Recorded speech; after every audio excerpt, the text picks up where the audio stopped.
Luciana Genro, muito bem. Eu nunca entrevistei, primeira vez, estou até nervoso de entrevistá-la aqui. Tudo bem, Luciana? Como está você? Tudo bem, Mauro? Eu que estou nervosa aqui de ser Ah, entrevistada por ti. legal. Nossa, você é uma super referência, ela te acompanha há muitos anos e acho que pela primeira vez pintou essa oportunidade. Muito obrigado por ter atendido o nosso convite. Eu que agradeço. Luciana Genro é deputada estadual lá no Rio Grande do Sul. A trajetória dela é uma trajetória realmente muito relevante e vem... Luciana Genro começou a militar aos 14 anos de idade. Aos 14 anos de idade. Depois vamos falar sobre essa trajetória dela.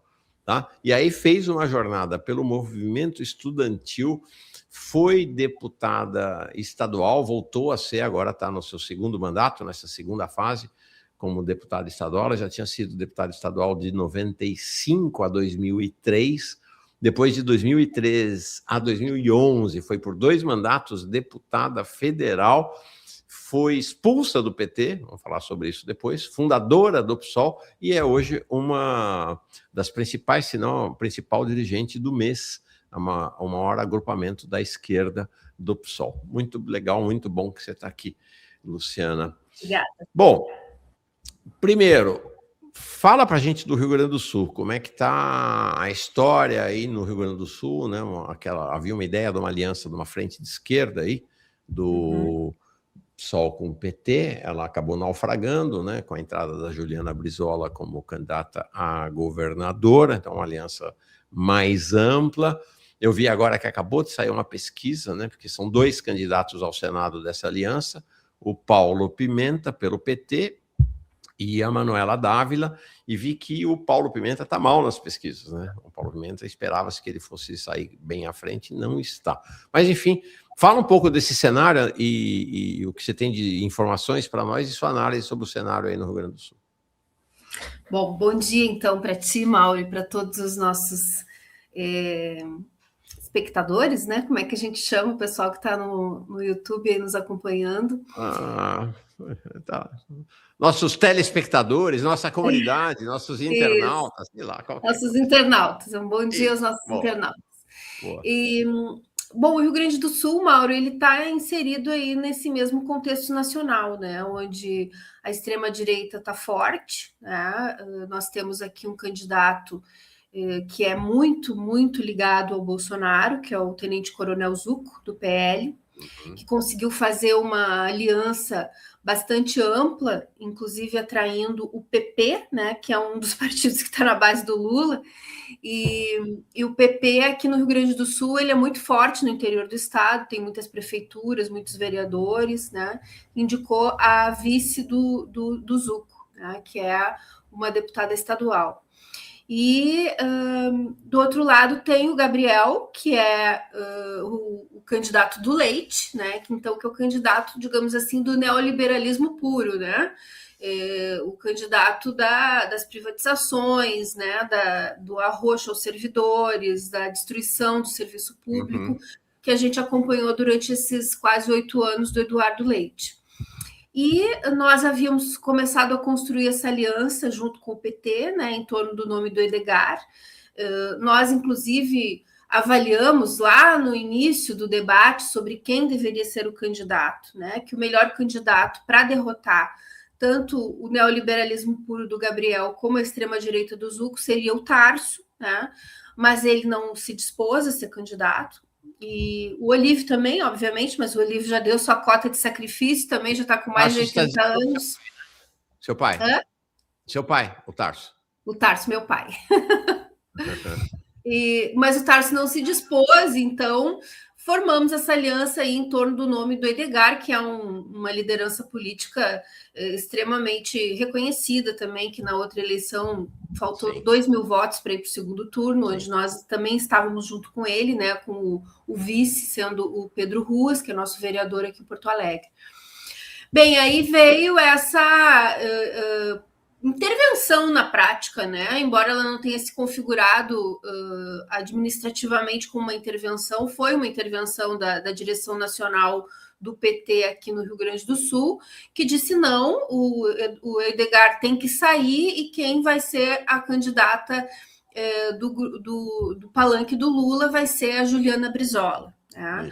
A Juliana, ela foi deputada estadual, não se reelegeu depois como deputada federal na última eleição, mas ela é uma figura que tem um nome muito potente, né? O Brizola aqui no Rio Grande do Sul ainda é uma referência importante, e eu diria até que foi, considerando a luta pela legalidade, foi o melhor governador que o Rio Grande do Sul já teve. Né? Sem desmerecer o Olívio e o Tarso, que também foram ótimos governadores. Mas o Brizola tem essa marca, né, da luta pela legalidade, de colocar o Rio Grande do Sul em pé naquele momento tão crucial da nossa história. Então, a Juliana carrega, né, essa tradição e acabou sendo ungida, né, a partir da aceitação do Edgar Preto, a candidata desse polo. Nós discutimos muito dentro do PSOL, especialmente dentro do mês, essa problemática, né? Porque não nos alinhamos de imediato, como os outros partidos fizeram, né? Que no dia seguinte já estavam lá declarando apoio à Juliana. Nós nos recolhemos para fazer o debate político, fizemos um debate muito sério, muito profundo. A nossa juventude, especialmente, questionou bastante essa possibilidade de aliança, mas no fim das contas, acho que saímos todos muito convencidos de que era necessário isso que a gente está chamando de apoio crítico, né?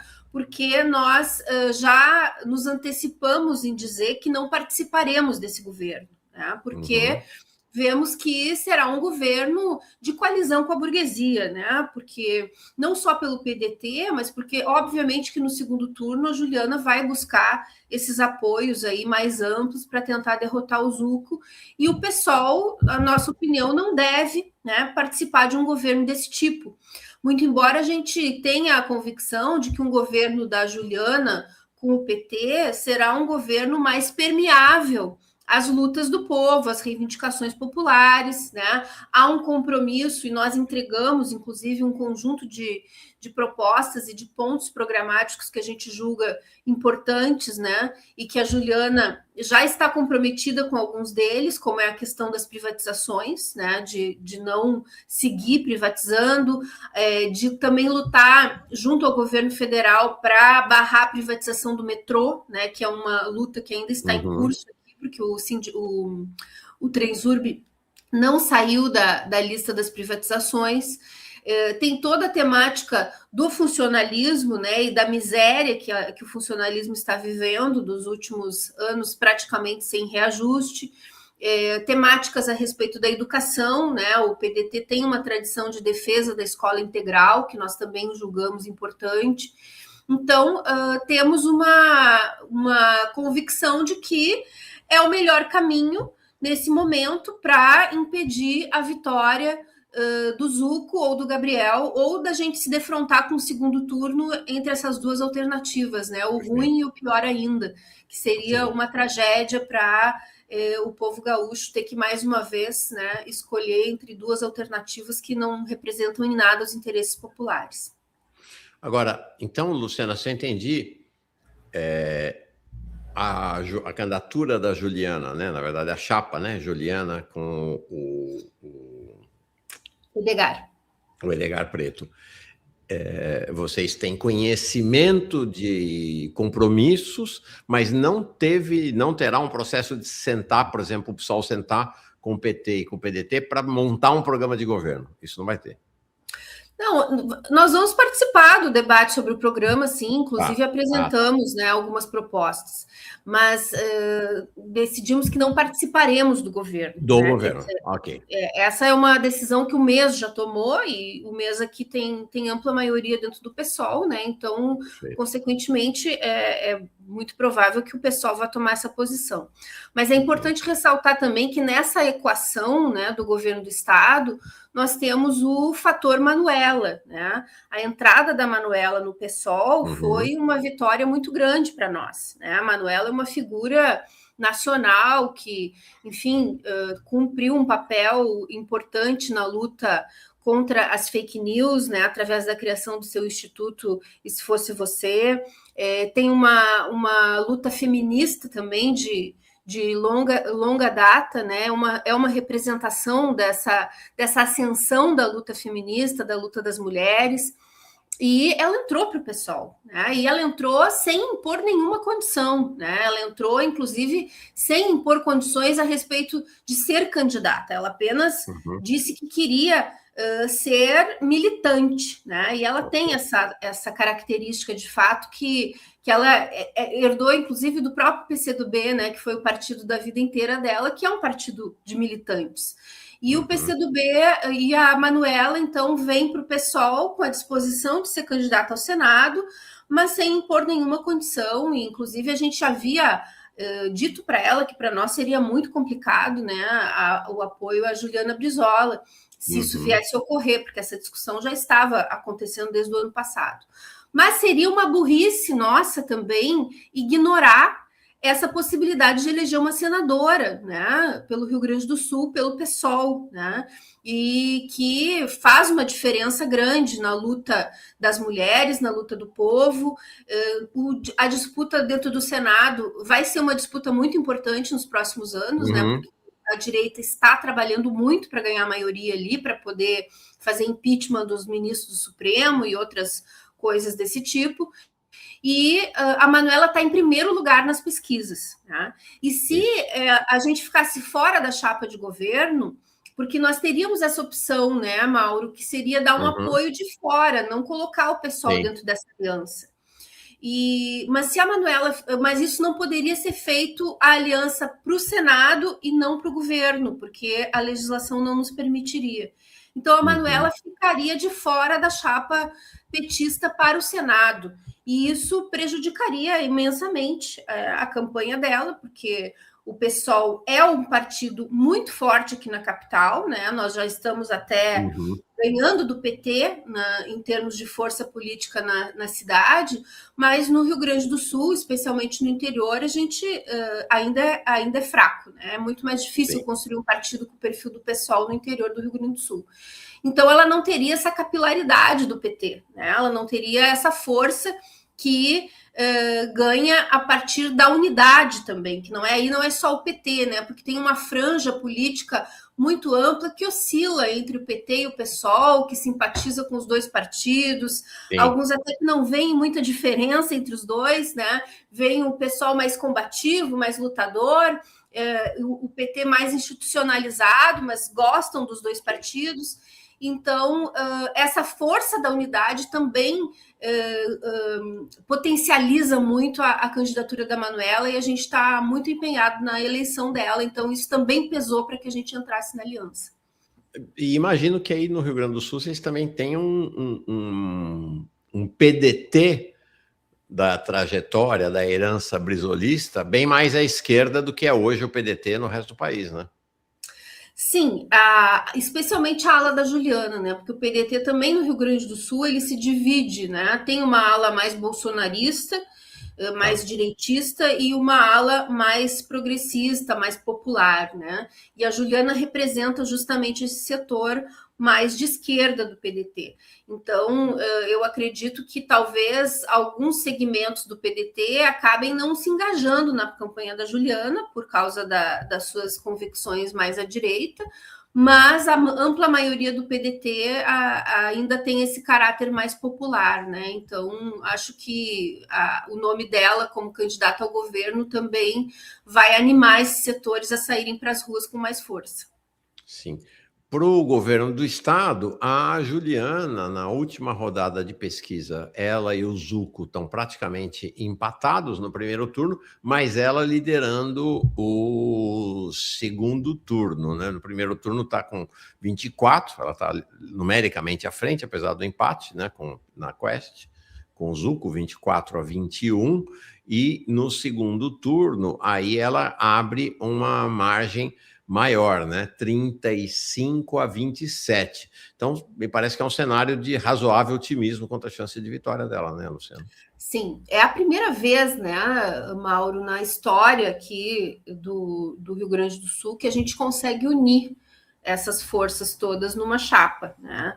Nem o PT e o PDT nunca estiveram unidos no primeiro turno, muito menos o PSOL. Então, isso gera uma expectativa muito positiva. Mas a gente sabe que as pesquisas elas são um retrato do momento, né? Eu, em 2016, fui candidata a prefeita, saí em primeiro lugar nas pesquisas, né? E perdi a eleição, não fui nem para o segundo turno. Mas eu acredito que, tendo uma campanha combativa, né? Uma campanha que dialogue com os problemas que o povo está vivendo, porque uma das dificuldades que eu vejo muitas vezes nas falas, né, desse campo petista é um certo ufanismo em relação à situação do Brasil, né? Como se estivesse tudo bem. Então, estamos nos menores níveis de desemprego, a massa salarial está crescendo, e não enxerga que lá na ponta o povo está endividado, né, precarizado, vivendo extremas dificuldades. Então, eu acho que se a campanha dialogar com os problemas reais, né, claro, tem que trazer as coisas que o governo Lula fez de bom e tem que mostrar, mas tem que falar dos problemas, né, e apontar soluções. Sim. E apontar também um caminho de luta para fazer essas melhorias, porque a gente sabe que melhorias para o povo não vêm de cima para baixo, elas precisam surgir também de um processo de mobilização. Então, eu espero que a Juliana e o Edgar consigam traduzir, né, esse descontentamento do povo com a política em geral, que também ajuda a extrema-direita a crescer, né? Porque a ideia de que a política é todo mundo corrupto, todo mundo igual, também permeia muito esse processo eleitoral. Sim. É o que a gente diz aqui, né? O povo, para desgosto do PT, não vive nas estatísticas e na propaganda oficial, né? Vive a vida cotidiana, e a vida cotidiana, a gente sabe, tá duríssima, né? Duríssima mesmo, né? Agora, a Juliana, não sei se estou enganado na minha análise, mas, por exemplo, um Edgar Preto estaria mais alinhado com esse discurso oficialista, esse discurso governista. A Juliana não necessariamente, ela já teve posturas críticas à esquerda, inclusive, em relação ao PT no passado, né? Ou não? Sim, é possível que ela consiga fazer essa tradução, né? Ela já teve posições de esquerda bem importantes, inclusive a Juliana chegou a aventar, num certo momento, há alguns anos atrás, vir para o PSOL, né? Porque ela estava isolada dentro do PDT, né? Um PDT mais à direita. Então, ela tem potencial, sim, para ser menos uma linha oficialista, né? Simplesmente de defesa do governo Lula, e também apontar para exigências que são necessárias, né? E uma delas é fundamental, que é o problema da dívida do Estado, né? Porque o Rio Grande do Sul teve a suspensão do pagamento da dívida aprovada pela Câmara diante da tragédia que nós vivemos há 2 anos atrás com as enchentes, né? Então, o próprio governo federal propôs essa moratória da dívida. A Fernanda Melchiona, inclusive, nossa deputada federal, votou a favor de uma emenda que seria não apenas para fazer a moratória, mas para anular a dívida, né? Porque nós entendemos que essa dívida já foi paga e a gente fala sobre isso, eu falo sobre isso, desde que eu era deputada federal e quando eu era deputada estadual ainda, no primeiro mandato do PT, quando foi feito o acordo entre o governo do estado e o governo federal, na época era o Fernando Henrique e o Brito, para federalizar a dívida do estado, e as cláusulas desse acordo sempre foram muito questionadas, né, pela esquerda. Então, nós vamos ter que lutar para que o Rio Grande do Sul não precise retomar esse pagamento, né, que essa dívida seja anulada, né? Essa foi uma das propostas que a gente entregou para a Juliana também. Sim, interessante. Como é que você vê a candidatura Zucco? Você acha que eles têm chance? Infelizmente tem, né? Infelizmente tem chance, porque tem uma extrema-direita no Rio Grande do Sul muito resiliente, assim como a nível nacional, né? O Zucco aqui, ele é muito colado no Bolsonaro, né? Ele era amigo do Bolsonaro, ele andava de jet ski com o Bolsonaro, Então, ele capitaliza muito esse voto que o Eduardo também está capitalizando a nível nacional, né? Então, assim como o Eduardo Bolsonaro tem chance a nível nacional, o Zucco também tem aqui. Tá. Não, e eu lembro dos embates dele com o Flávio Dino, né? Ele foi presidente da Comissão de Segurança Pública na Câmara e foi horroroso, né? Foi um negócio assim, realmente fascismo em estado puro, né? E ele foi protagonista também daquela ocupação da mesa, né? Exatamente. O Marcel Van Hatten, que também é deputado aqui do Rio Grande do Sul, que também é uma figura, né, lamentável da extrema-direita, há uma possibilidade de suspensão do mandato dele, né? O Zucco acabou escapando dessa comissão de ética, né? Mas ele também participou diretamente daquele momento, né? Que foi uma tentativa de mini golpe parlamentar, né? Que eles deram ali naquela ocupação da mesa. Sim. Como é que você vê a força e o posicionamento do Eduardo Leite? Ele parece, a distância aqui, para quem está longe do Rio Grande do Sul, que ele perdeu muito fôlego, né? Perdeu. Ele se desgastou muito por toda essa movimentação dele de tentar ser candidato a presidente, né? E não conseguir.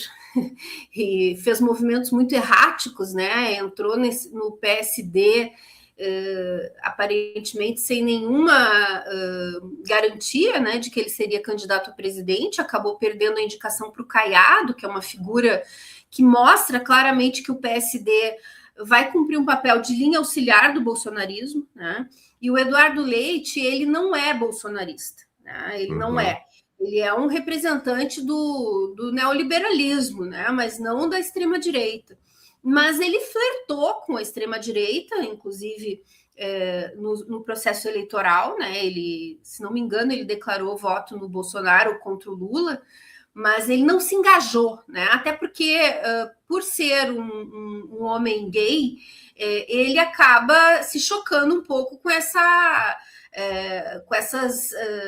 preleções anti-LGBT que o Bolsonaro faz, né? Que chegou a dizer que preferia ter um filho morto a um filho gay. O Bolsonaro chegou a dizer isso, né? Então, como é que um homem gay vai ser entusiasta do Bolsonaro? É difícil para ele.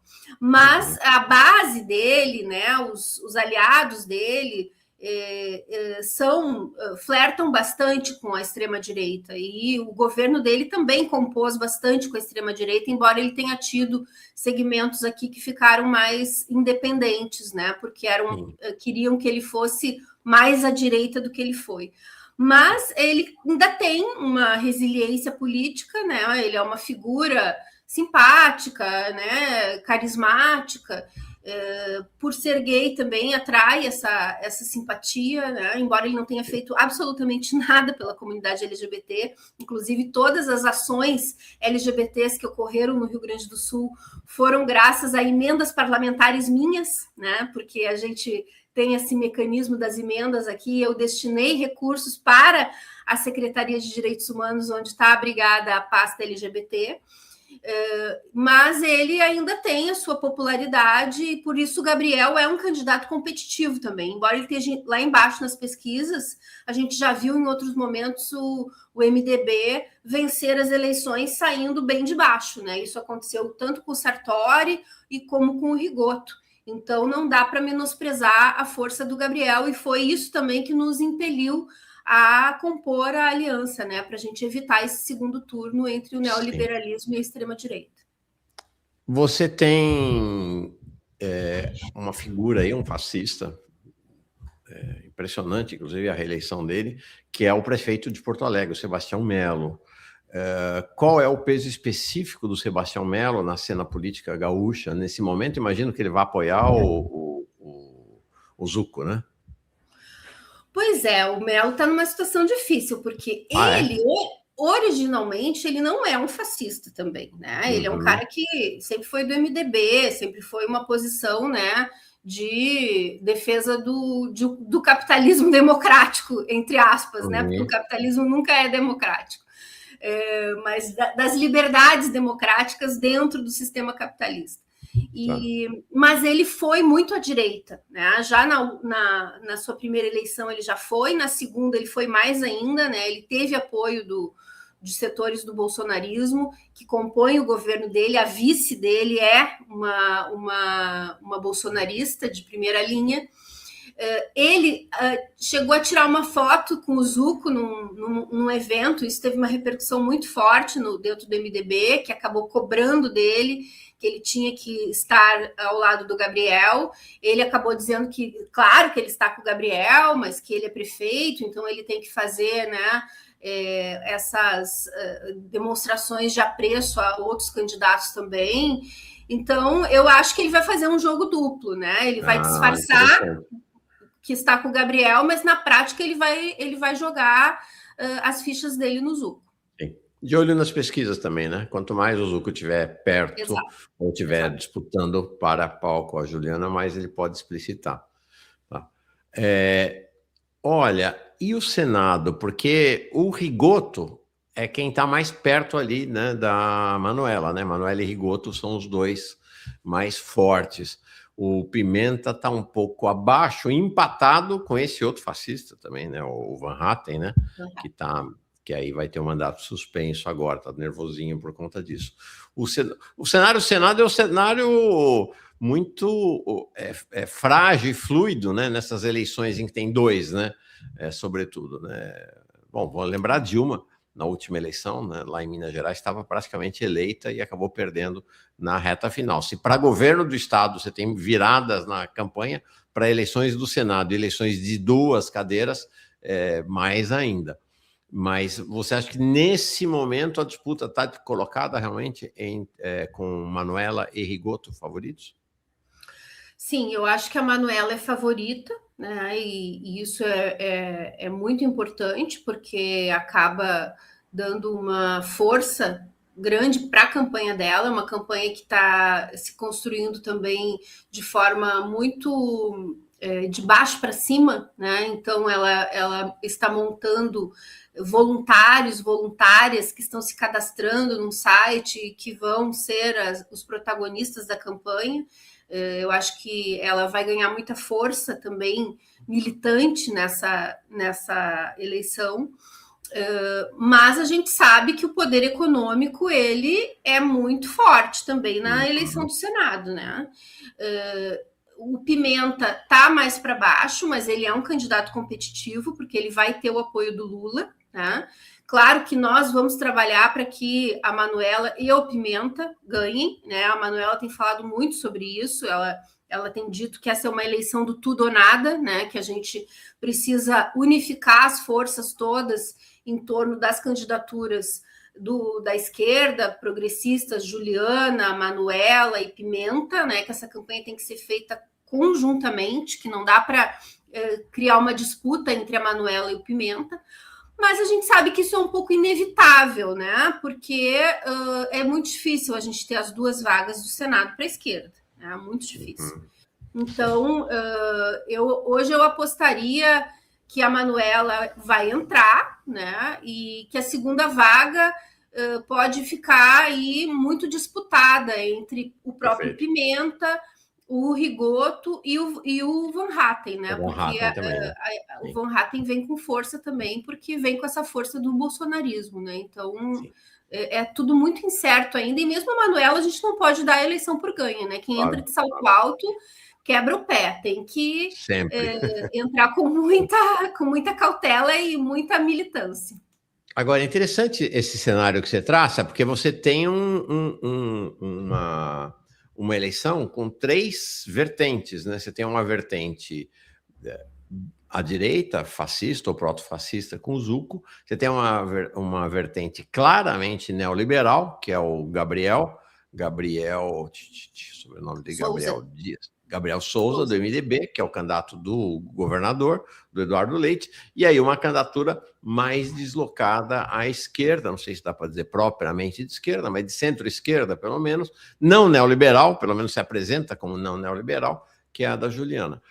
Aí você vai ter em São Paulo um cenário bastante diferente, né? Porque você não tem uma candidatura mais à esquerda, né? Você tem um candidato bem à direita, né, um proto-fascista, o que valha, que é o Tarcísio, e aí você tem um candidato do PT, que é o candidato do neoliberal, né? Em São Paulo, o Haddad cumpre o papel que o Gabriel cumpre aí no Rio Grande do Sul. Inclusive, interessante que eu trouxe, vieram aqui, são duas que frequento aqui bastante, eu gosto bastante delas, a Mônica Seixas, deputada estadual do PSOL, e a Luciana Alves, vereadora, ambas do MES também, por sinal. Luana Alves. Eu falei o quê? Tu falou Luciana. Ah, desculpa, que eu estou te entrevistando. Eu pensei Luana e falei Luciana. E ambas disseram o seguinte: ó, estamos apoiando, porque a situação em São Paulo é diferente, né? Enquanto o MES tem maioria no Rio Grande do Sul, em São Paulo, quem tem maioria é o Grupo do Boulos, é a Revolução Solidária, né?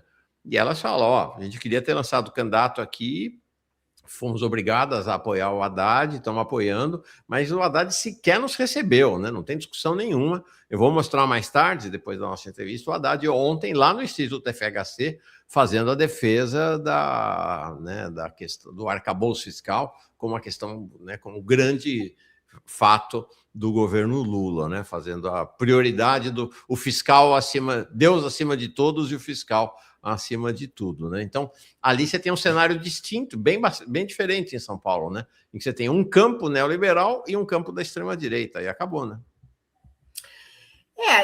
Eu não sei se eu concordo integralmente contigo, eu acho que é um pouco mais contraditório, né? Porque eu não vejo assim. Claro que o Haddad hoje é o instrumento, né, de aplicação da política econômica do governo Lula, que é uma política no campo da economia completamente neoliberal. Né? Mas eu não colocaria o Haddad assim no mesmo campo do Gabriel, digamos. Eu acho que o Haddad tem mais contradições, assim como a Juliana. Um governo do Haddad seria mais permeável, né? As pressões, as lutas do povo. Então, embora eu concorde com o que a Luana e a Mônica te disseram, no sentido de que o pessoal poderia ter um candidato próprio, né? E acho que teríamos força para isso.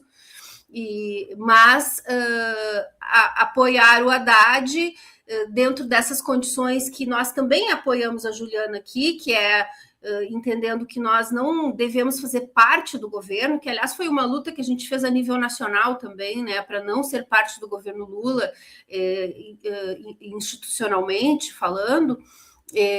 Eu acredito que é uma situação diferente. Não dá para a gente colocar, né, nesse caso, o Haddad no mesmo saco do Gabriel aqui. Mas, sem dúvida nenhuma, que um dos grandes problemas, né, do governo Lula é a política econômica, né, porque é uma política econômica que vem desde o Fernando Henrique, né, e que o Lula aplicou durante todos os seus governos, que é a política do superávit primário, né, que hoje ele já não consegue mais fazer, mas que persegue essa ideia do superávit primário, uma política de juros altos, né? E o Lula criticou muito o Banco Central do Bolsonaro por causa das altas de juros e acabou aplicando a mesma política, né, no Banco Central. Então, é uma política econômica que empobrece o povo, que aumenta a concentração de riqueza, né, porque o pagamento de juros ele fortalece justamente esses setores especuladores, né, que compram títulos da dívida pública, que especulam e ganham bilhões, né, nas altas taxas de juros. Então, esse é o grande desastre do Brasil, né, e o grande problema para que o governo também entregue melhorias para o povo, porque o que a gente vê é que as pessoas não sentem, né, uma melhoria na sua vida em relação ao passado, ao contrário, está cada vez pior, né, está cada vez mais difícil. Então, a mudança da política econômica seria o único caminho para que se possa efetivamente ter recursos para fazer os investimentos necessários e as pessoas sentirem que a política do governo não é uma política de concentração de renda, e sim de distribuição de renda, e isso não está acontecendo. Sim. E, sabe, Luciana, sem qualquer otimismo ilusório, mas achei a alviçareira ao viçareiro que aconteceu na Câmara na votação desse PL aí das terras raras, né? O viçareiro, eu vou explicar, né? Foi um desastre, né? A aprovação desse PL realmente desastroso para o país.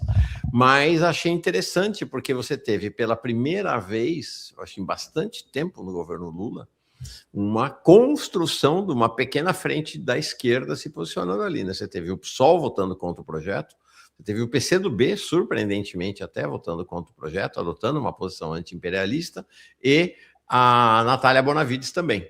Não é? Então, acho que foi bem interessante essa construção de uma, ainda pequena, mas assim, a esquerda atuando de maneira unida e o PCdoB saindo de baixo do puxadinho, né, do teto do PT, para apoiar essa postura anti-imperialista. Você vê cenário, né? O Jones tem dito aqui, inclusive, que não tem dado detalhe, mas está tendo uma conversa de uma construção de uma frente suprapartidária de candidatos de esquerda, né? A deputado federal, talvez até para o Senado também, no país inteiro, que pega Renato Freitas, do PT, pega, né, a Fernanda. Você é candidata federal ou estadual, Luciana? Desculpa. Eu vou seguir estadual. Estadual. Vou deixar essa tarefa de federal para a Fernanda. A Fernanda, a Sâmia, não é? Tantas outras candidaturas no PSOL, o próprio Jones no PSOL, né? E eventualmente candidatos também mais à esquerda.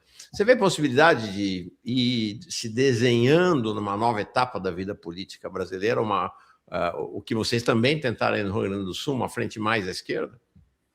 Eu acho que é necessário, né? Eu acho que é necessário que a gente fortaleça as figuras nacionais que estão questionando, né, esse caminho conciliador dos governos do Lula, né? Assim como no momento em que eu fui deputada federal, nós fizemos esse embate, né? Começamos questionando o próprio vice do Lula na época, depois questionamos a escolha dos ministros, questionamos a política econômica, questionamos a escolha do Sarney para presidir o Senado, foi a primeira briga da Heloísa Helena com o Lula, foi isso, né? Porque o Lula queria que ela votasse no Sarney para presidente do Senado. E ali nós começamos a conformar, né, um grupo de parlamentares que exigia do governo medidas mais ousadas, né, enfrentamentos maiores e a não submissão aos interesses do mercado, do capital financeiro. Alguns foram nos abandonando no meio do caminho, né? Acabamos sendo apenas 3, né? A Heloísa, ou 4, a Heloísa, eu, o Babá e o João Fontes. E formamos o PSOL, né? Só que hoje a gente vive uma outra conjuntura muito diferente, porque o PSOL se formou num momento em que não havia extrema-direita forte, né? Num momento em que a gente tinha uma expectativa de superação do PT pela esquerda. Né? Isso não aconteceu, e bem, não aconteceu por um conjunto de questões que tem a ver com a situação política do Brasil e do mundo, tem a ver com erros do PSOL também, né? E durante muito tempo há muito tempo a gente questiona, né? Nós do MEIA somos minoria dentro da direção nacional do PSOL, mas eu acho que daqui para frente a gente tem que, daqui para frente não, já desde que a extrema-direita surgiu, a gente precisa caminhar no fio da navalha, né? Que é ao mesmo tempo saber fazer unidade para enfrentar a extrema-direita, né? Construir momentos de luta comum, e esses momentos têm a ver com eleições, como a gente está fazendo agora, apoiando o Lula, aqui no Rio Grande do Sul, a Juliana. Tem a ver com a luta nas ruas, como a gente está fazendo com a luta pelo fim da escala 6x1, que eu acho que é um dos grandes embates que nós temos pela frente aí até as eleições, mas também fortalecer um polo de esquerda consequente, né? Que, como tu bem falaste, não é só o PSOL, né? Tem figuras aí que vêm de outros partidos e que também podem cumprir esse papel importante, que é de saber fazer a unidade, mas também saber fazer o enfrentamento, fazer o questionamento, fazer as exigências e, principalmente, defender esse método da mobilização, né? Que eu acho que, se eu pudesse dizer apenas 2 problemas do governo Lula, eu diria política econômica e a não aposta na mobilização do povo, né? Que é não ter uma política permanente, aí não só por parte do governo, né, mas do próprio PT, que é o partido, né, que é o partido do Lula, enfim, então é o partido mais forte dentro dessa coalizão. Sim. De estimular a mobilização, né? Porque, por exemplo, o fim da escala 6x1 a gente não vai conquistar se não tiver um grande movimento de massas, né? Um grande movimento de luta. Não vai ser esse Congresso inimigo do povo que vai conceder a escala 6x1 por vontade própria. Então, eu acho que é esse fio da navalha que a gente caminha, né? Agrupar os setores mais consequentes da esquerda, se demonstrar como uma alternativa também antissistema, né? Porque a extrema-direita cresce na descrença, na desilusão de amplos setores do povo com o sistema político, né? Que não se vê representado nesse sistema político. Isso vem desde 2013 e das respostas erradas ou das não respostas que o governo Dilma deu para aquele movimento, né? Que acabou sendo, então, desaguando no crescimento da extrema-direita.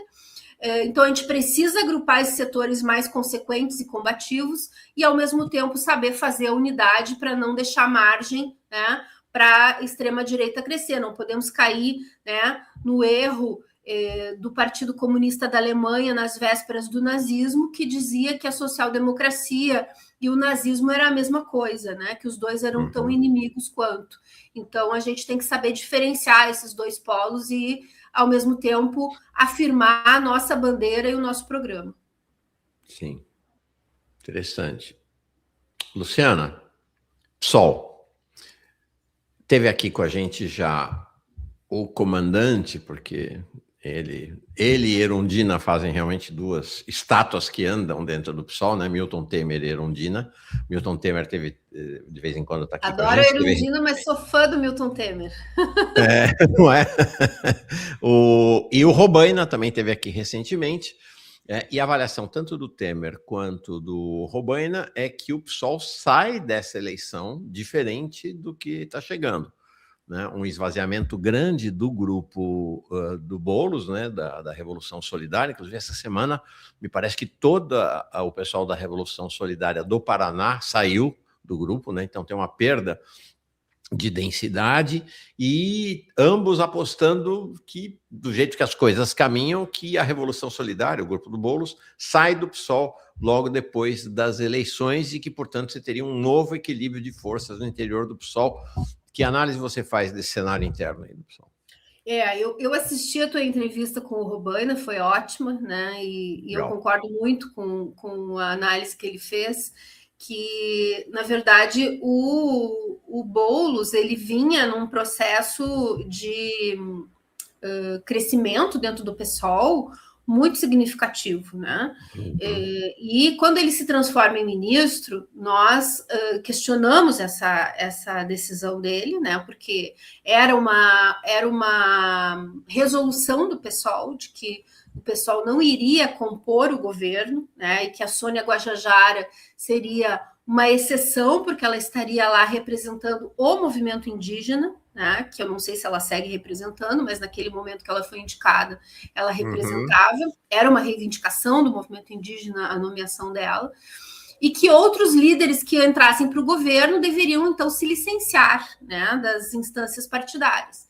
E o Boulos, ele decide ser ministro sem debate com o partido, sem se licenciar, né, embora ele não ocupe cargos de direção, ele era, né, a principal figura do PSOL. E isso causou um impacto muito grande na militância, inclusive da Revolução Solidária, que foi se acentuando no momento em que ele entra nessa briga para levar o PSOL para a federação com o PT. Né? Se ele tivesse ganho essa parada, o PSOL estaria em sério risco de perder a sua razão de existir, né? Porque se transformaria de fato num puxadinho do PT. Isso aconteceria por força, inclusive, da legislação que cria as federações, né? Onde a gente seria obrigado a estar na mesma aliança que o PT em todos os estados, em todos os municípios na próxima eleição. E a gente sabe que o PT faz alianças pragmáticas absolutamente inaceitáveis para nós, né? E isso acabaria com o PSOL como uma alternativa de esquerda em relação ao PT, né? Nós acabaríamos sendo a mesma coisa, como muitas vezes acaba sendo o próprio PCdoB, né? Que é muito alinhado com o PT e felizmente nessa votação das terras raras, como tu mencionaste, se descolou. Então eu acho que o esvaziamento do Boulos tem a ver com essa afirmação do PSOL, né, da própria militância da Revolução Solidária, perceber a importância e a necessidade do PSOL ser um partido independente em relação ao PT, né, a não ser uma linha auxiliar. Então ele perdeu muita força, vários militantes, como tu disseste, estão saindo da Revolução Solidária, porque eles já sinalizaram claramente que vão sair do PSOL, né? Eles resolveram ficar no PSOL, primeiro porque eles foram derrotados nesse movimento de saída de formação da federação, e isso enfraqueceu muito eles, mas também porque eles não conseguiram movimentar as tropas deles rapidamente para sair do PSOL. Tá? Então, eles ficam para disputar as eleições. Vamos nos ajudar também a superar a cláusula de barreira, embora a gente tenha a avaliação de que isso era possível mesmo sem a turma do Boulos dentro do PSOL, mas claro que ajuda. E depois eles vão seguir o seu caminho, né? Que eu acho bom, eu acho ótimo que eles sigam o seu caminho, porque as convicções políticas e ideológicas deles já não cabem mais no PSOL. Isso mostra a vida interna do PSOL, né? De que as coisas não estão congeladas dentro do partido, então as placas tectônicas se movimentaram, né? A Primavera cumpriu um papel muito importante também, e a Manuela cumpriu um papel muito importante, porque a entrada da Manuela no PSOL deu força para a Primavera resistir nessa movimentação do Boulos em relação à federação, né? Eu não sei se a Manuela não tivesse entrado para o PSOL, se a Primavera teria conseguido, né, se segurar no acompanhamento do Boulos nessa tentativa de federação. Então, a Manuela foi muito importante e as forças vivas dentro do PSOL, né? Uma militância que pensa, uma militância que enxerga, né, a necessidade de um partido de esquerda consequente que coloque, né, não só num horizonte distante a luta pelo socialismo, mas que coloca essa luta no dia a dia da nossa batalha política, né? Através das medidas concretas que são necessárias serem tomadas para melhorar a vida do povo e que são pontes para que a gente possa, né, caminhar para uma situação mais favorável, onde, de fato, mudanças estruturais estejam colocadas.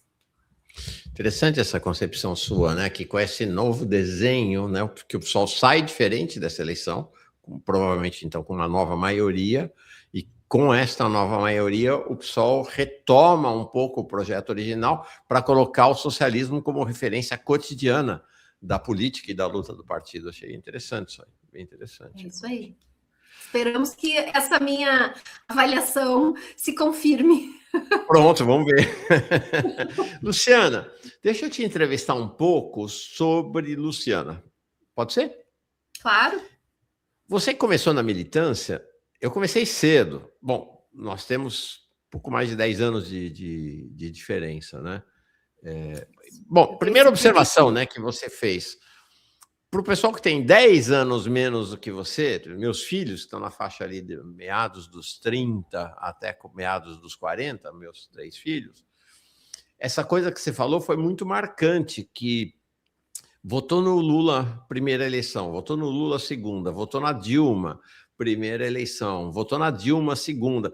Então, eles não conheciam o que a nossa geração conheceu, a minha geração conheceu, e em parte a sua também, que foi lutar contra a direita, né? Era uma coisa assim, é daqui para frente, daqui para melhor, né? Depois da Dilma vai vir alguém mais à esquerda do que a Dilma. Tinha uma ideia assim de que nós vamos, essa é um pouco uma ideia de, né, do progresso, né? De que vai tudo cada vez melhor. Aí quando veio o golpe contra a Dilma, o Bolsonaro, foi uma grande surpresa, né, para todo mundo. Assim, o pessoal não desconhecia a existência de uma direita efetiva no país, né, com essa sucessão ali de 4 governos seguidos do PT.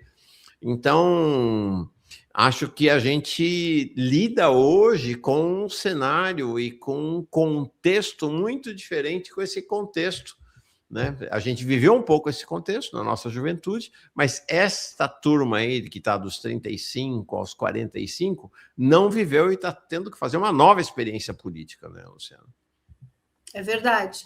Eu mesma, para te falar a verdade, né, porque eu comecei a militar, como tu disseste, com 14 anos, eu estou com 55.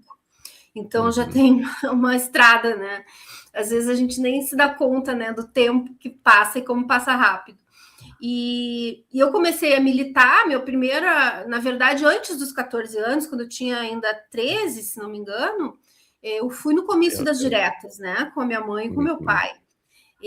Então já era o final da ditadura, a gente já tinha, né, um processo de democracia burguesa se consolidando. Eu mesma não tinha no meu horizonte essa possibilidade de volta, né, de uma ditadura, de uma extrema-direita, né, da defesa de torturadores, como o Bolsonaro faz com tanta naturalidade. E a gente começou a ver isso depois de 2013, né, com o impeachment da Dilma, com aquela força que o Bolsonaro foi ganhando. Então, eu acredito que essa nova geração ela se frustrou muito, né, com o PT, com o Lula, e uma parte acabou indo para a direita, né, porque não conhecia, né, o que foi a ditadura, até porque a gente não fez uma justiça de transição no Brasil digna do nome, né? Tivemos a comissão da anistia, tivemos as indenizações, mas não tivemos a persecução penal dos torturadores, né, dos agentes públicos que perseguiram, mataram, executaram. Eu, inclusive, escrevi um livrinho sobre isso que chama Direitos Humanos no Brasil no Banco dos Réus, que foi publicado em 2012. E a gente não conhecia né, essa geração não conhecia esse momento histórico. E uma parte acabou, né, se iludindo com a direita, com a extrema-direita, com esse discurso antissistema que eles fazem, né? E outra parte vem para o PSOL, enxergando no PSOL uma possibilidade de contestação desse modelo pela esquerda. Tá? Então, a gente precisa ganhar muito mais força ainda para poder ser uma atração para a juventude que quer mais, né? E que busca mudanças estruturais na sua vida. E coisa que os governos do PT não ofereceram, né? As mudanças que se teve, as melhorias que se teve, não dá para dizer que não, teve coisas boas, né? No sentido de que as universidades se abriram mais para o povo, especialmente para o povo negro, mas isso também foi a luta do povo negro pelas cotas, né? Tivemos ampliação de programas sociais, tivemos, enfim, aumento real do salário mínimo, mas isso tudo se perde quando a primeira crise econômica vem, né? Que foi justamente com a crise de 2008, que foi avançando no Brasil, que chegou no seu ápice aqui em 2013, 14, 15, né? Quando a Dilma começa o seu segundo governo, nomeando Joaquim Levy para a presidência do Banco Central e querendo impor o ajuste fiscal. E aí, então, o povo já não entende mais nada, né? Porque ela ganhou a eleição dizendo que o Aécio ia tirar a comida da mesa do povo, né? Eu me lembro bem daquela propaganda da comida sumindo da mesa das pessoas, e depois ela implementa esse programa. Então ela perde legitimidade, ela perde apoio social, né? E a extrema-direita se aproveita desse momento, né? E com todo esse desconhecimento sobre a nossa história política, sobre o que foi a ditadura, isso acaba fortalecendo muito a extrema-direita. Sim. Agora, como você falou, né? Você começou muito prematuramente na vida política, bom, também, né? Com teu pai e tua mãe. Eu sempre, essa questão familiar tem sempre relevância, né? Você vai lá, vai na família de músico, em geral o pai foi músico, tem tio músico, né? Vive no ambiente. Você viveu o ambiente da política desde cedo. Eu também comecei a militar ali 14, 15 anos de idade. Mas você entra para a Convergência Socialista. Eu não sabia, fiquei sabendo recentemente. Você começa a sua militância já ingressando na Convergência Socialista? Não, na verdade eu comecei no PRC, né? O PRC. Ah, no PRC? O PRC eu também. Tudo eu bem? Também participei do PRC. Olha só. Um pouquinho, mas participei, né? Por causa do Genuíno, tinha uma relação muito próxima com ele ali, legal. Tá. Então, eu era apaixonada pelo meu pai, né? Obviamente, como toda adolescente, né? De 12 anos. Então, eu acompanhava ele nas atividades políticas e descobri que o Julinho, que é uma escola pública aqui do Rio Grande do Sul, de Porto Alegre, tradicional de militâncias, de lá saiu o Brizola, saíram várias figuras públicas da política. Descobri que o Julinho era a meca do movimento estudantil e disse, eu quero estudar aí, porque eu estava no colégio de freira, no primeiro grau, né, como a gente chamava, o ensino básico. E aí o pai não queria que eu fosse para o Julinho, o pai queria que eu fosse para um colégio particular para estudar, não para fazer militância, né? Mas eu bati o pé, a minha mãe me apoiou e eu fui para o Julinho. E ali eu conheci, né, aquele mundo do movimento estudantil. Sim. E o pai, então, preventivamente me colocou no PRC, né? Já que tu quer militar, então vem pro meu partido, vem pro meu grupo. Que ele foi fundador, né, do PRC. E eu fui para o PRC, militei um tempo no PRC, mas aí no Julinho eu conheci, né, essas outras tendências políticas, conheci o Roberto Robaina, tive um namoro com ele muito profícuo, porque desse namoro nasceu o nosso filho, né, que hoje tem 38 anos, o Fernando, que é um orgulho enorme para nós dois. E nós acabamos entrando para a Convergência. Ele entrou primeiro, né? E aí ele me questionava muito, né? Ficava ali me embretando, e eu acabei saindo do PRC no meio de uma eleição onde meu pai era candidato a deputado federal. Uau. Deixei de apoiar o pai porque entrei para a Convergência. Foi um horror. Né? O pai ficou magoadíssimo comigo, mas depois deu tudo certo e essas decisões políticas nunca interferiram na nossa relação familiar. Eu sei, eu soube disso. E agora, também é uma transição relevante, né? Porque você sai do PRC, que vem, né, como um racha ali, originalmente do PCdoB, portanto, com uma tradição mais vinculada ao stalinismo, para ir para a Convergência trotskista, né? Então, também uma... Uau! Na verdade, eu entrei para o PRC sem saber muito o que era o PRC, né? Porque eu fui ali colocada pelo pai, né? Porque ele me indicou, vai lá, e eu fui. E aí, à medida em que eu fui formando a minha própria opinião, fui conhecendo, fui lendo, né? Daí eu virei trotskista. Para desgosto do meu pai. Imagino. Desgostou seu pai mais de uma vez. Agora, quando surge, então, vai surgir o PT na sua vida e a sua entrada no PT, você entra no PT como uma integrante da Convergência Socialista indo para o PT, e não como uma PT puro sangue, vamos dizer assim. Sim. Entro, na verdade, primeiro como PRC, né? Porque o PRC atuava dentro do PT. Sim. E aí faço essa transição para a Convergência, mas a minha militância mais real, né? Ela ocorreu já quando eu estava na Convergência. No PRC foi o primeiro ano ali que eu estava conhecendo e começando a a fazer a experiência no Julinho, né, no movimento estudantil. E aí eu começo mesmo uma militância mais forte já na Convergência, então já com essa visão crítica em relação ao PT e ao Lula, né? Eu nunca fui lulista, nunca fui uma apaixonada pelo PT, no sentido de enxergar no PT um partido estratégico que iria, né, liderar as mudanças radicais necessárias para o país. Eu sempre tive essa visão crítica da Convergência. Depois, a gente tem debates internos na Convergência que envolveram várias questões, inclusive internacionais, e aqui no Brasil a decisão da Convergência de sair do PT, né? A Convergência foi expulsa, mas era já uma decisão de saída, né? E nós ficamos no PT. Um pequeno grupo que sai da Convergência fica no PT, a Convergência sai para formar o PSTU, né? Sai para formar o PSTU. E nós ficamos no PT com o nome de CST, depois virou MES, né?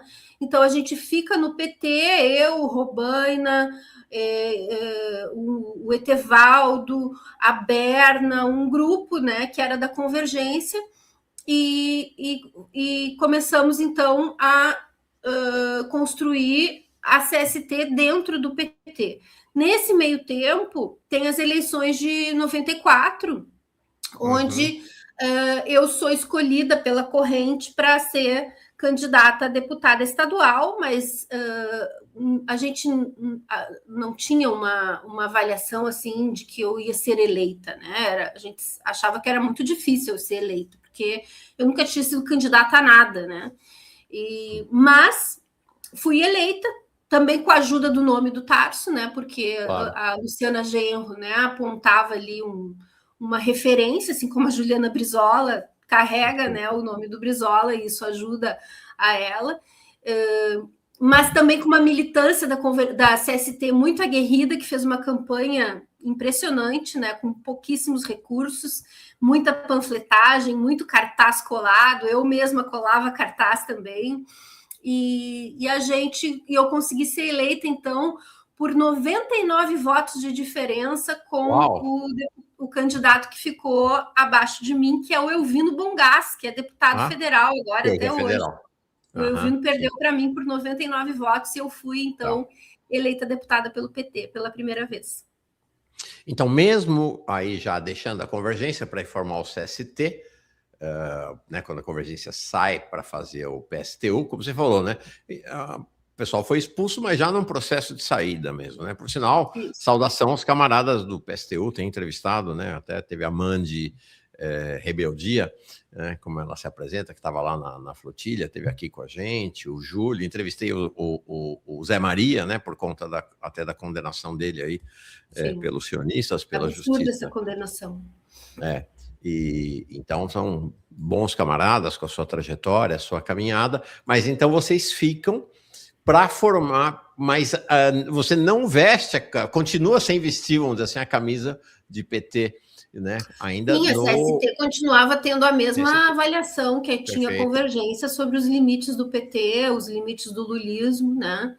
E então a gente continua nessa mesma linha. Tanto é que quando o Lula é candidato em 2003, em 2002, eu sou daí então pela primeira vez candidata a deputada federal, eu já tinha 2 mandatos de estadual, nós já começamos a nos preparar, porque a gente tinha uma avaliação de que se o Lula ganhasse, né, a nossa permanência no PT ia ser muito difícil, né, por causa das políticas. Já tinha essa avaliação, então, na eleição? Tínhamos.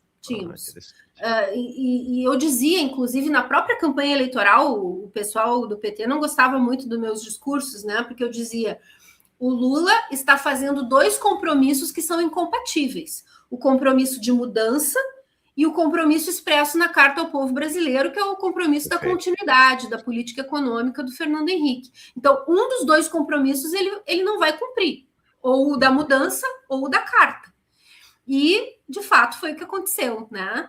As mudanças estruturais, né? Claro que teve alguma mudança, mas a mudança estrutural que que nós defendíamos, ela não aconteceu. Sim. Então, a gente já via que esse caminho dentro do PT estava com os dias contados, que foi algo que nos diferenciou um pouco da Heloísa nesse processo, porque a Heloísa não tinha essa avaliação, né? A Heloísa era da DS, ela vinha de uma corrente muito mais orgânica do PT do que éramos nós. E então, para ela, o processo de saída do PT, de expulsão, foi muito dolorido, foi muito difícil. Né? Agora, só uma coisa antes de falar da expulsão. Quer dizer, a relação tua e da tua turma, né, do pessoal do CST dentro do PT, sempre foi uma relação de tensionamento. Vocês nunca tiveram uma relação muito relaxada ali, numa boa, não. Sempre foi de disputa e tensionamento dentro do PT. Sempre fomos vistos como aqueles que ficam incomodando, né? Que questionam, que brigam, né? Alianças amplas, né? Com a burguesia, sempre questionamos, né? Sempre exigimos. Eu, inclusive, como deputada estadual aqui, durante o governo Olívio, fui punida pelo PT. Essa história poucos sabem, poucos lembram. Mas eu me lembro muito, porque foi um momento crucial na minha trajetória política.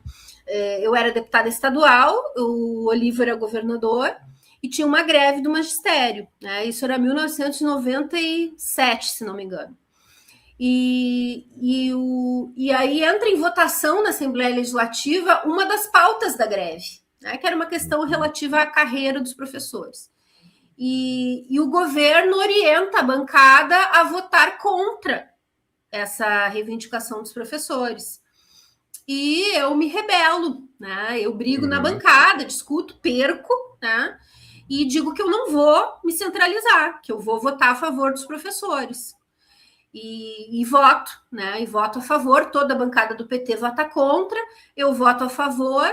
E sou então punida, me tiram da vice-presidência da Comissão de Educação, que eu ocupava na Assembleia, e fico um mês sem poder falar pelo partido na Assembleia Legislativa. Tá? E então já começou aí. Ali a gente já teve o primeiro embate, né, que depois ocorreu nacionalmente quando o Lula é presidente. Entendi. Agora, bom, só para fazer uma observação, né? Essa condição no interior do PT de embates frequentes o tempo todo, de tensionamento, acabou com o tempo, né? Hoje o PT, mesmo a chamada esquerda do PT hoje, tem uma relação de complacência, docilidade muito maior do que se tinha naquela época, né? Os embates internos do PT, de fato, eram bastante intensos. Como é que foi tua expulsão? Então, a expulsão ela foi um processo que começou com os nossos questionamentos, né, com a política econômica, como eu te disse antes, a questão do Senado, e aí nós já vínhamos, então, numa rota, né, de colisão, de questionamentos, eu, a Heloísa, o Babá, e se agrega o João Fontes, mas tem um grupo grande do PT que também está questionando os rumos do governo, né? Eu me lembro muito bem dos debates que o Zé Disseu falava, ou o Genuíno, não sei qual dos dois. O Brasil é um transatlântico, não dá para virar à esquerda tão rápido, né? Tem que ir devagarinho, vocês têm que ter paciência, vocês são muito radicais, né? Radicais era a palavra-chave para nos definir.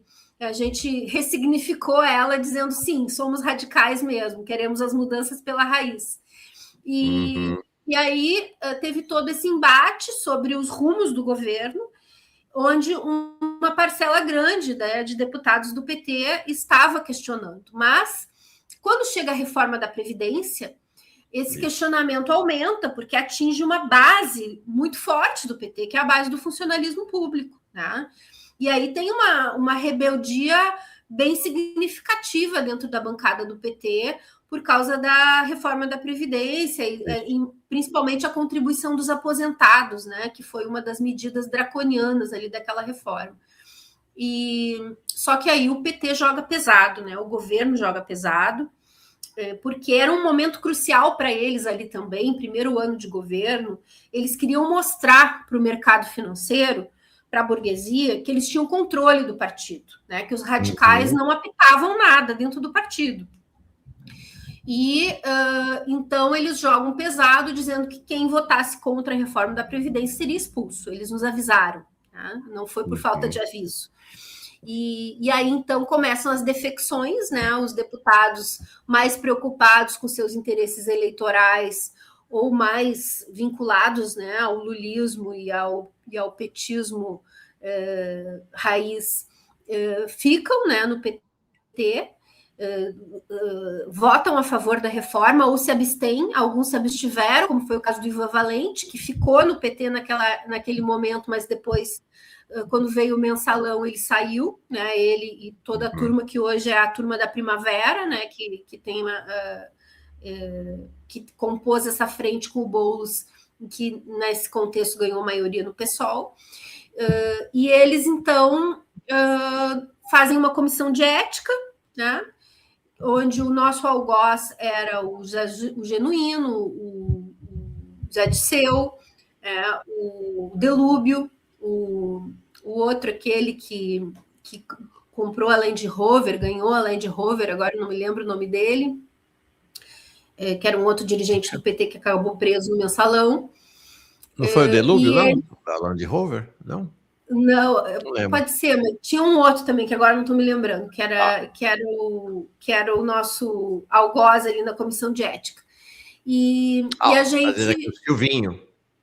Isso. Silvio Pereira. Silvio Pereira, exatamente. E aí eles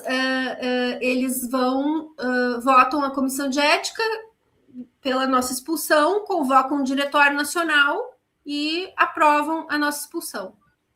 E a gente, então, vai construir o PSOL. Perfeito. Interessante, né, essa questão. Isso foi em dezembro de 2003. Dezembro de 2003. Interessante trazer essa memória, porque você está falando de personagens do PT que estão até hoje. O Delúbio está voltando, inclusive, está candidato aí a federal, pelo que eu vi, né? O Silvio Pereira, acho que ficou para trás na história, mas o Genuíno, que hoje é visto, né, que alguém que se coloca à esquerda do PT, teve nessa comissão de ética para condenar vocês, né, para expulsar. Sim, ele era presidente do PT na época. Exatamente. E logo depois ele foi vai o grande cair... condutor desse processo da nossa expulsão. Ele e o Zé Dirceu. Interessante. Mas agora, eu não guardo ressentimentos, viu? Imagino. Não guardo ressentimentos. Sim, acho que vocês que são dessa trajetória, né, de uma vida dedicada à militância política e política partidária, essa é uma questão, né? Não leva para o fígado, não, que senão vai morrer. Vai morrer. Tem que tocar a vida, né? Tocar a vida e entender o lugar que as pessoas ocupam, o papel que elas ocupam em determinado momento, que esse papel muda. Entendi. Você vai formar o PSOL, então, em 2004, com... Você tinha 40 anos? Já não, né? Eu sou de 71. Eu tinha 39. 39, não tinha nem 40. Nossa, você é uma menina, não tinha nem 40 anos de idade. Não, hoje eu olho, sabe, estou com 66, vou fazer 67, Luciana. O pessoal fala, né? Eu olho quando eu tinha 30 anos, eu falo, mas eu era um menino, com 40 eu continuava um menino. Essa coisa a gente vai mudando a perspectiva, né? Para o menino de 17, olha para alguém de 20 e fala, velhão, né? Eu acho que eu nem tinha 39, não. Eu tinha menos. Eu tinha 33. Cacete, menino de tudo, olha só. Se lançar nesse desafio de construir o partido, né? De construir o partido. Bem interessante. Agora, ali no momento da criação do PSOL, é um momento de um otimismo revolucionário, socialista grande. Quando vocês formam o PSOL, vocês achavam que ali poderia ser uma alavanca efetivamente da Revolução Brasileira e que isso poderia acelerar o processo? Quer dizer, como é que... qual é o espírito que anima a construção do PSOL naquele momento, Luciana? Era um espírito mais humilde do que esse. A Heloísa Helena falava em travessia no deserto, né? Porque a gente estava muito isolado naquele momento, né? A gente ganha uma base social importante para formar o PSOL, que é os servidores públicos, né? Porque foi o primeiro setor que fez a experiência com o PT e que se descola do PT e nos ajuda a fundar o PSOL. Mas o Lula estava no auge da sua popularidade ali, né? Inclusive depois, quando o grupo do Ivan Valente sai, é um momento de baixa, né? Porque é o momento do mensalão ali, onde o PT passou grandes dificuldades. Mas em 2004 o PT estava no auge. Então a gente saiu num momento em que era muito mais fácil ficar, né? É muito mais fácil aceitar as exigências que o PT nos fazia para ficar. Tanto que a maioria acabou ficando. O próprio Lindbergh nos acompanhou até a beirada da votação da reforma da Previdência e acabou sucumbindo, né? E a gente sabia que ia atravessar um período difícil, né? Porque o PT ainda tinha muita força, mas a gente entendia que era necessário seguir segurando essas bandeiras que o PT estava abandonando, né? A própria bandeira do socialismo, a bandeira das medidas mais radicais de transição, né? Que podem nos levar a uma situação política mais favorável para uma mudança estrutural. Então a gente sabia que era difícil, mas a gente via que tinha espaço político e que era necessário. Né? E acho que isso se confirmou, né? Porque o pessoal cumpriu um papel muito importante nesse período todo de seguir defendendo bandeiras que o PT abandonou. E era isso principalmente que nos animava, né? Ter a carregar essa história, né, de lutas da classe trabalhadora que o PT estava abandonando. Mas claro que a gente não imaginava que iria ter uma reviravolta tão grande a ponto da extrema-direita crescer e a gente ser obrigado a voltar a fazer alianças com o PT, né? Porque a gente nasceu como oposição ao governo Lula, né? Oposição de esquerda. A gente votava coisas favoráveis ao governo, mas nós nos colocávamos no campo da oposição. E, bem, a situação mudou bastante para que a gente também tivesse que mudar de posição em relação a isso, né? E acabar mais no campo do governo, no sentido de ter que apoiar muito mais medidas, né, do governo do que naquele momento em que a nossa atuação era mais oposicionista. Sim. Estou aqui, mãe de Ná, né? Como a gente dizia no passado. Se tiver Lula 4, se ele vencer a eleição, né? Vai ser uma eleição duríssima. Se ele vencer a eleição, acho que o PSOL vai ser oposição de esquerda Lula 4, viu? Porque o cenário vai ser outro. É o último mandato dele. Em alguns momentos cruciais, o pessoal teve que se postular como oposição, né, a medidas do governo. A primeira foi o arcabouço fiscal, né?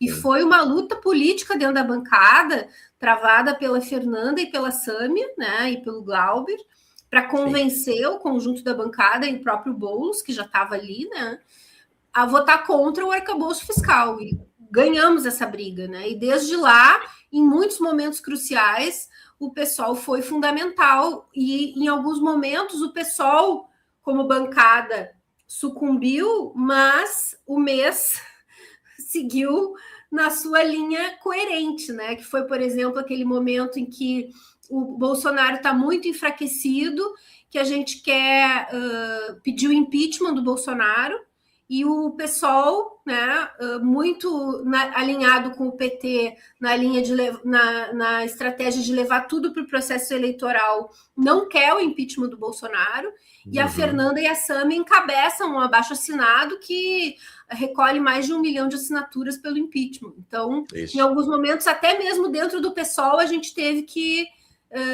se diferenciar fazendo uma política mais consequente, mais de esquerda, para demarcar, né, uma posição mais combativa. Luciana, você mencionou o nome dela já, acho que 2 ou 3 vezes.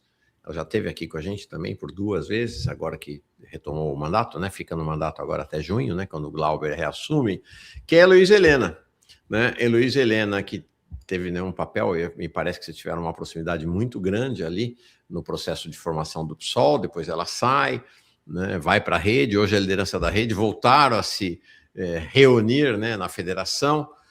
Bom, primeiro vai aí beijo, uma solidariedade a ela, né, que perdeu o filho agora, deu até tá um pouco afastada, Tragédia né? brutal. Tragédia, né? Tragédia. Agora, qual o teu olhar para essa Heloísa Helena é uma figura, né? Realmente assim, ela volta e assume uma centralidade e ela vai fazer uma composição, né? Ela e Fernanda, sobretudo ela e Fernanda, né? Mas a Sâmia também vão compor ali um trio, né? Muito marcante na Câmara dos Deputados. Qual o teu... E me parece que tem uma trajetória de muita proximidade, né? Histórica com a Heloísa Helena, né? Você. Sim. Eu amo a Heloísa, ela é uma pessoa maravilhosa, né? E, nossa, fiquei muito abalada com essa tragédia que ocorreu na vida dela. Perder um filho deve ser a maior dor que uma pessoa pode suportar, né? E eu espero que ela esteja conseguindo atravessar esse momento de dor profunda. Eu sou muito amiga dela desde aquela época, né? Das brigas dentro do PT, e a gente nunca se afastou totalmente, mesmo com a saída dela do PSOL, né? A gente continuou se falando e se conectando e se ajudando, né? E quando o PSOL fez a federação com a rede, né? A nossa relação, a relação do mês com a Heloísa Helena foi muito importante nesse processo. E isso nos aproximou ainda mais, né? A Heloísa veio aqui a Porto Alegre também nos apoiar nas campanhas, mesmo depois que ela saiu do PSOL. Sim. E a gente tem uma proximidade política também muito grande, embora tenhamos diferenças importantes também, tanto é que ela acabou indo para a rede, né? E ela também não quis apoiar o Lula, né, no primeiro turno lá na eleição passada. Então ela teve uma postura ali um pouco sectária, ao meu ver, de não enxergar a importância da extrema-direita nesse contexto. Mas ela é uma mulher muito combativa, muito determinada e com uma garra na defesa dos interesses do povo que é assim gigantesca, né? Tudo que diga respeito aos interesses dos pobres pode contar com a Heloísa Helena, que ela vai estar junto contigo, assim, isso não há a menor dúvida. Então, eu acho uma pena, né, que ela tenha perdido o protagonismo nacional que ela teve.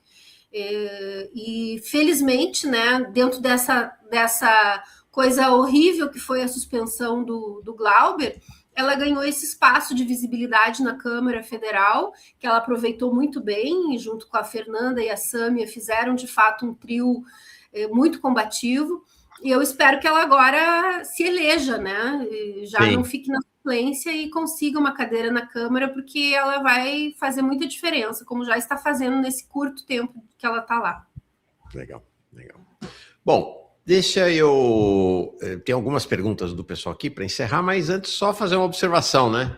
Essa história que você relata do PSOL, né? Essa luta da construção do PSOL, da construção do partido. Eu sei que você, eu não sou desse universo aí de você, tá? Você, Jones, Genuíno, Lula, essas grandes lideranças políticas e político-partidárias e tudo, em que tem essa dose de uma busca de uma racionalidade grande, né, para fazer a luta política. Mas sempre é pessoal, né? Por mais que a gente sempre é pessoal, né? Então imagino que deve ter sido para vocês do mês, e você em especial, fundadora do PSOL, essa batalha pelo partido agora com o grupo do Boulos, né? Que entrou anteontem no PSOL, né? Acabou tomando conta do PSOL e quase destruiu o partido, né? Então imagino que emocionalmente deve ter sido uma batalha muito intensa para você e todos esses, né? Eu vejo Milton Temer, toda essa gente que fundou o partido, né? Sem dúvida, foi uma batalha de vida ou morte para o PSOL, né? Porque, como eu te disse, se o Boulos tivesse ganho, a própria razão de existir do PSOL poderia desaparecer, né? Porque se tornaria mais um partido dentro desse espectro, né? Da centro-esquerda, porque eu não vejo mais o PT hoje como um partido de esquerda. Claro que tem gente de esquerda dentro do PT, mas o PT como partido ele virou um partido de centro-esquerda, um partido que tem como estratégia gerenciar o capitalismo, né? E como um partido que gerencia o capitalismo, ele aplica medidas totalmente contrárias aos interesses do povo, como é o próprio arcabouço fiscal, como é a política econômica que o Lula implementa. Então, isso levaria o PSOL a perder a sua identidade. Então, foi, de fato, um momento crucial para nós e teve um impacto emocional muito positivo a nossa vitória, né? Porque mostrou a força viva do partido. Muito legal, muito legal. Se eu terminar, então, colocando questões da nossa turma aqui para ti, muito legal. Nossa, Luciana, adorando essa conversa contigo, muito mesmo. Obrigada. Muito boa, muito boa. Espero que a gente se conheça pessoalmente aí no Porto Alegre. Acho mais difícil você vir aqui para o Piauí. Acho que Porto Alegre talvez mais fácil.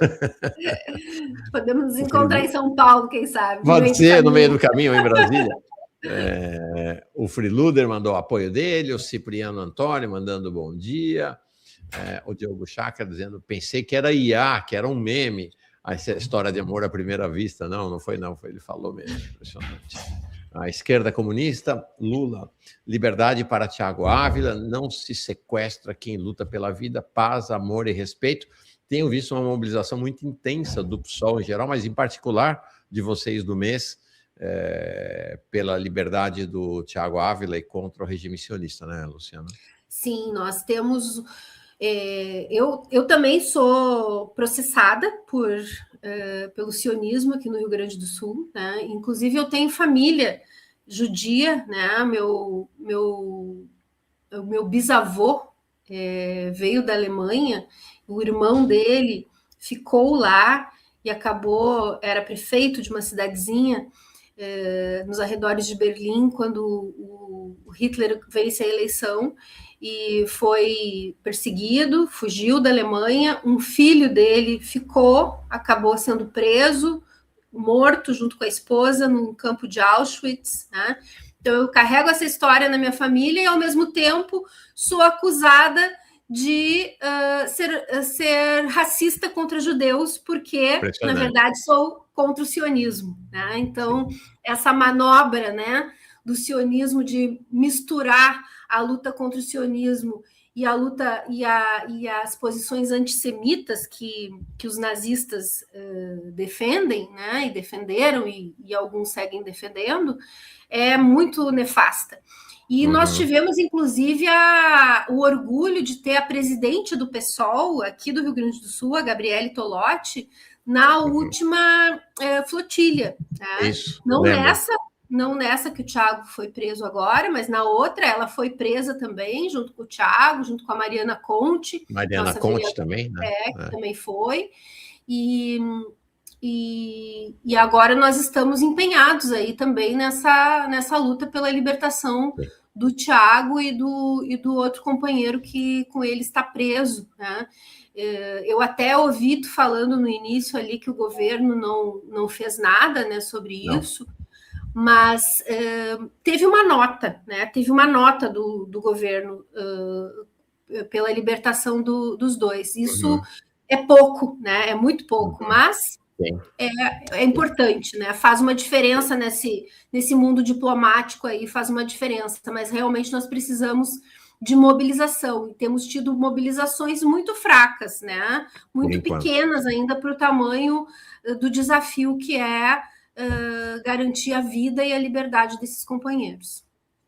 Luciana, o Carlos Cé está dizendo assim, ó, a Luciana foi essencial na luta dos controladores de voo em 2007. Não sei se o Carlos era o controlador na época ou é ainda. Pergunta para ela dessa história. O governo Lula traiu os CTAs, né, os controladores de voos, já naquela época. Como é que é essa história aí? Essa história é incrível, porque eu entrei na comissão que foi criada depois dos acidentes aqueles, né? Tanto da TAM como da Gol.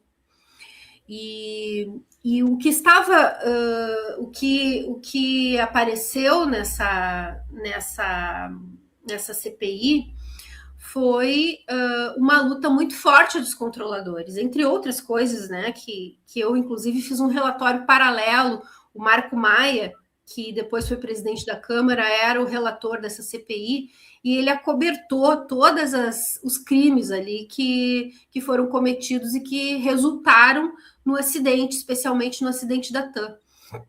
E eu fiz um relatório paralelo, mas nesse processo me conectei com os controladores de voo que estavam fazendo uma luta pela desmilitarização da categoria, porque eles são militares, tá? E eles estavam lutando por melhores condições de trabalho, né, por redução da carga de trabalho, por mais controladores para fazer o serviço e pela desmilitarização. E fizeram, inclusive, paralisações, né, movimentos muito fortes. Eu fiquei conhecida como a madrinha dos controladores, porque eu era a porta-voz deles, era a porta-voz deles lá na Câmara. Então, me orgulhei muito desse trabalho, foi incrível até hoje. Eu ainda tenho relações com alguns daqueles homens, especialmente homens, que a maioria são homens, né, que atuam nessa profissão. Olha só. E foi uma luta derrotada, né, mas foi uma luta muito, muito forte. Importante. Tá bom, olha... Gostei demais de conhecer a tua história, de te entrevistar, de pensar. Minha última questão para você, e aí você também fica à vontade para mensagem final tua, é sobre qual é o teu sonho e o sonho do mês para o PSOL, né, nessa quadra histórica agora. Bom, eu diria que o meu sonho, o sonho do mês é que o PSOL se fortaleça, tenha condições de se apresentar como uma alternativa de poder, né? Que o pessoal siga firme na defesa das bandeiras da classe trabalhadora, né? Na luta antirracista, na luta anti-LGBTfóbica, na luta feminista, na luta da classe trabalhadora, né? Dos setores mais precarizados, que a gente consiga se fortalecer. Eu sei que isso não depende só de nós, né? Depende também da luta de classes, da correlação de forças. Então, não se trata apenas de um esforço do partido, mas também de um desenvolvimento da própria luta de classes e da conjuntura, né? Mas eu espero que, à medida em que essa conjuntura se desenvolva, e eu acredito que ela vai evoluir, que a gente possa estar à altura dos desafios. E, nesse sentido, o primeiro desafio é derrotar o Bolsonaro nas eleições, é derrotar a extrema-direita no processo eleitoral, não porque a gente ache que o governo do Lula vai ser a solução dos problemas do país, e especialmente da classe trabalhadora, mas porque a gente não pode retroceder, né? Então, a gente precisa ter melhores condições para a luta, né? Esses 4 anos que nós tivemos aí não foram tão bons como a gente gostaria, né? E a situação do nosso povo é muito difícil, mas a gente conseguiu manter as liberdades democráticas, a gente conseguiu avançar a luta feminista, avançar a luta antirracista, a gente conseguiu ser um pequeno polo, né, enquanto pessoal de referência para aqueles que querem lutar